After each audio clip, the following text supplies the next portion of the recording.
Hello this is Waleed Rauf. तो भाई पूरा दिन इंतजार करवाने के बाद इसको कह सकते हैं फाइनली इंडिया ने अपना एशिया कप का स्क्वाड अनाउंस कर दिया। और जो सबसे बड़ी ब्रेकिंग न्यूज आ रही है पाकिस्तानी फैंस के लिए, इसको कह सकते हैं खुशी की न्यूज है, लेकिन इंडियन फैन के लिए बहुत ही अपसेट न्यूज है। वो क्या है, लेकिन एज अ क्रिकेट फैन मैं बात करूं तो मेरे लिए भी ये शॉकिंग न्यूज थी, क्योंकि किसी को नहीं पता था ये होगा और वो हो गया। जसप्रीत बुमराह एशिया कप के स्क्वाड के अंदर नहीं है, क्योंकि जी उनको बैक इंजरी हो चुकी हुई है। वर्ल्ड कप तक उनको जिसको कह सकते हैं वापस रिकवर करने के लिए उनको नहीं रखा गया टीम के अंदर। उनका बैक स्पैम का इशू काफी अरसे से चल रहा था।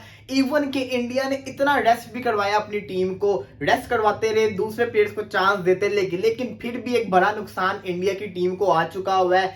बेशक आपने कह सकते अपने प्लेयर्स को बचाने की कोशिश की, लेकिन रिजल्ट तो फिर आ ही जाता है, कभी ना कभी तो ऐसा हो ही जाता है। और वही कुछ हो गया, जसप्रीत बुमराह इंजर्ड होके इस टूर्नामेंट से बाहर हो चुके हुए हैं। और ये एक इंडिया के लिए बहुत ही शॉकिंग न्यूज होगी, क्योंकि अगर हम इंडिया की टीम को देखें, जो मैं आपको दिखाने जा रहा हूं, जो मैंने अभी तक इंडिया की टीम देखी है, स्क्वाड देखा है, इसके अंदर मुझे इंडिया की बॉलिंग बहुत ज्यादा वीक नजर आ रही है। इंडिया ने कह सकते हैं 3 स्पिनर 4 स्पिनर अपने पास रख ली हैं, लेकिन बात यह है कि आपके पास फास्ट बॉलर कोई भी एग्रेसिव फास्ट बॉलर नहीं है। बुमराह ही आपके पास था। अगर मैं टीम की बात करूं उस पर भी बात पे जाऊंगा, लेकिन एक और बात आज कर लेते हैं। आज इंडिया और पाकिस्तान की कैंपेन खत्म हो चुकी हुई है। कॉमनवेल्थ गेम के अंदर इंडिया ने 61 मेडल्स अपने नाम किए हैं। इसके ऊपर भी आगे जाके बात करेंगे। पीवी सिंधु ने आज मेडल अपने नाम किया, लक्ष्य ने मेडल अपने नाम किया गोल्ड। इंडिया ने और पाकिस्तान की तरफ से कितने मेडल्स हुए इसके ऊपर एंड पे जाके बात करेंगे। लेकिन अभी बात करते हैं स्क्वाड के ऊपर। मैं जानता हूं आप सब बड़े परेशान हो गए, आप सबके सवालों के जवाब मैं जरा इस वीडियो के एंड पे दूंगा, लेकिन फिलहाल जरा स्क्वाड को देख लेते हैं। रोहित शर्मा कैप्टन है जी, केएल राहुल की वापसी होगी जो कि सबको पता था, विराट कोहली भी टीम का हिस्सा है, सूर्य कुमार यादव हो गए, इसी के साथ साथ जी ऋषभ पंत भी टीम के अंदर है, दीपक हुडा भी टीम के अंदर है, दिनेश कार्तिक भी टीम के अंदर है, हार्दिक पांड्या भी टीम के अंदर है, रविंद्र जडेजा, अश्विन, रवि बिश्नोई, चाहल, भुवनेश्वर कुमार, अर्शदीप और अवेश खान।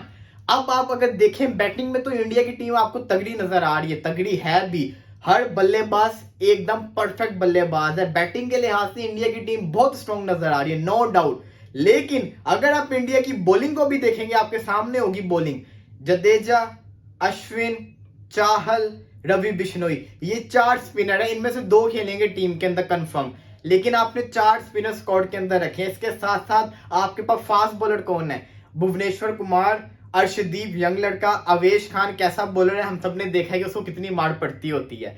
अब जो बैकअप प्लेयर्स हैं इंडिया के पास, वो 3 बैकअप प्लेयर्स हैं। श्रेयस अय्यर बैकअप के अंदर है, दीपक चाहर जो कि एक इंजर्ड हो चुके हुए थे, आईपीएल भी नहीं खेले थे, उनको भी बैकअप प्लेयर्स के अंदर रखा गया है। इसके साथ साथ अक्षर पटेल भी बैकअप प्लेयर्स में है, लेकिन बैकअप में कोई भी फास्ट बॉलर नहीं आपने रखा बैकअप के अंदर।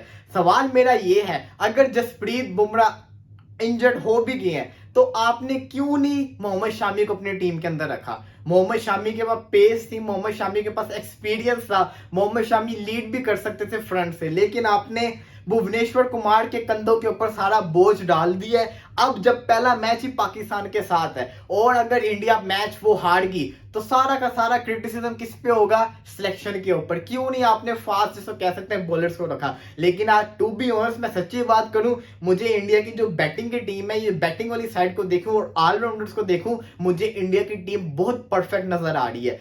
बैटिंग भी इनके पास जेन्युइन बैटिंग है, अटैकिंग बैटिंग है, स्ट्राइक रेट सबका ज्यादा है।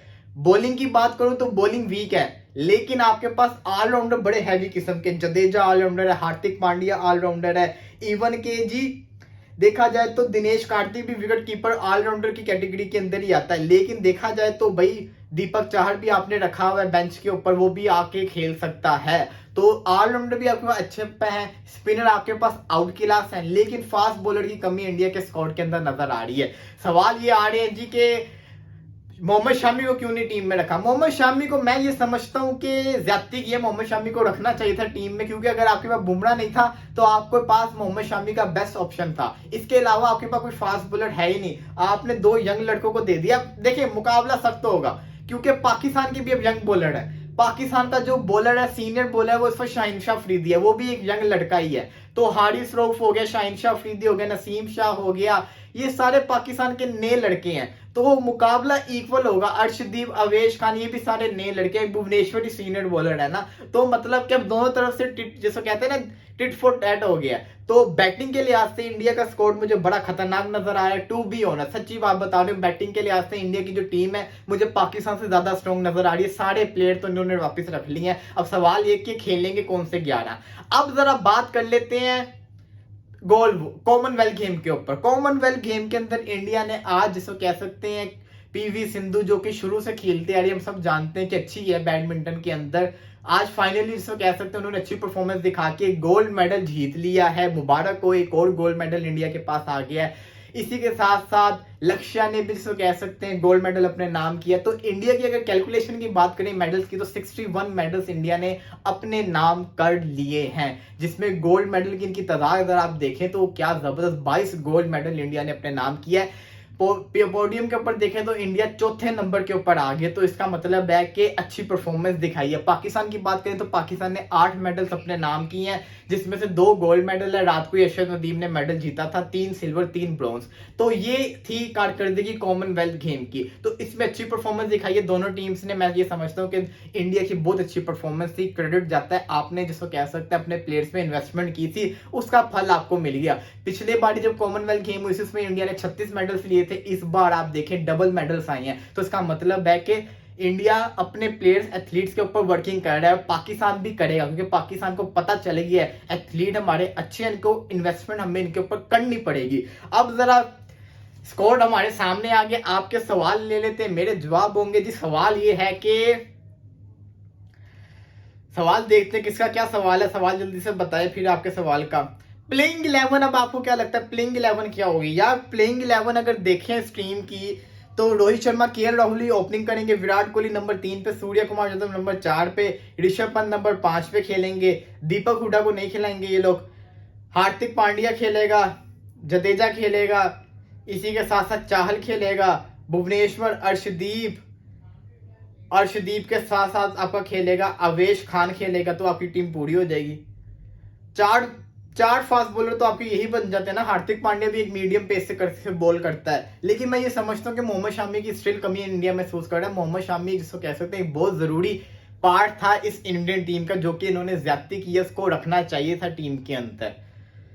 विराट कोहली के ऊपर जिसको कह सकते हैं सारा मैदान आ चुका है। हाँ, अब ये बात आगे सिंपल सी बात है, अब तो इंडिया को चेज ही करना चाहिए।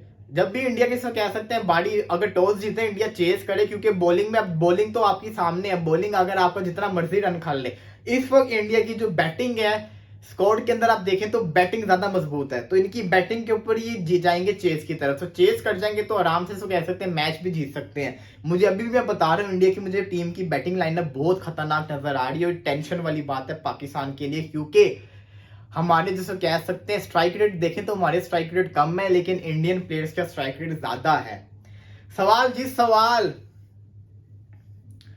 हाँ जी, इंडिया ने बड़ी जबरदस्त किस्म की परफॉर्मेंस दिखाई है कॉमनवेल्थ गेम्स के अंदर। मुबारक को पूरे इंडिया को अच्छी परफॉर्मेंस दिखाई है, फल भी आपको मिल गया, इतने मेडल्स आप लेके चले गए हैं। पब्लिक रिएक्शन भी जरूर आएगा, पब्लिक रिएक्शन लेकर आएंगे। किसी और का कोई सवाल हो तो जरूर बताइएगा। रवि बिश्नोई को सिलेक्ट क्यों किया, ईशान किशन को सिलेक्ट नहीं किया? सवाल ये, ईशान किशन को आपने पूरा साल उसके ऊपर जिसको कह सकते हैं मेहनत की, आपने वर्ल्ड कप के बाद से ईशान किशन को हर मैच खिलाया, लेकिन आपने उसको एशिया कप के अंदर ही नहीं रखा। आपने श्रेयस अय्यर को रख लिया। श्रेयस अय्यर मैं समझता हूँ बहुत बड़ी पर्ची है, श्रेयस अय्यर एक बहुत बड़ी पर्ची है। ओपनर उसको बेच के उससे रन करवा के उसको आपने एज जिसको कह सकते हैं बैकअप प्लेयर रख दिया है। बनता था उसका बैकअप प्लेयर रखना उसको। श्रेयस अय्यर को किस वजह से रखा है? कोई इसकी परफॉर्मेंस नहीं थी, पिछले मैच में भी वो ओपनर आया, इस वजह से उसने रन्स कर दिए, तो मैं नहीं समझता श्रेयस अय्यर को रखना चाहिए था। दीपक चाहर ने क्रिकेट खेली नहीं, आपने उसको कह सकते हैं बैकअप प्लेयर्स के अंदर रख दिया। अक्षर पटेल का बनता है क्योंकि उसने परफॉर्मेंस दिखाई है, अक्षर पटेल का सही है, लेकिन दीपक चाहर और श्रेयस अय्यर को रखना नहीं चाहिए था। मैं नहीं समझता कि उनको बैकअप प्लेयर्स में रखना चाहिए था, इनकी जगह और भी डिजर्विंग थे। जी हाँ जी, पाकिस्तान तो जिसको कह सकते हैं पाकिस्तान के लिए तो गुड न्यूज है, बुमराह नहीं होंगे, लेकिन मैं ये समझता हूँ कि यूएई की कंडीशंस के अंदर ज्यादा एग्रेसिव जिसको कह सकते हैं स्पिनर होते, फास्ट बॉलर नहीं होते, तो स्पिनर का अभी भी इंपैक्ट इंडिया के पास ज्यादा अच्छे स्पिनर्स हैं इंडिया के पास, और इंडिया अभी भी डोमिनेट कर सकता है। तो चले जी, दोबारा आपकी खिदमत में हाजिर होंगे। फिलहाल यही ब्रेकिंग न्यूज थी, आपके साथ शेयर कर दी। इंशाल्लाह दोबारा मिलते हैं थोड़ी देर में, तब तक के लिए अल्लाह हाफिज।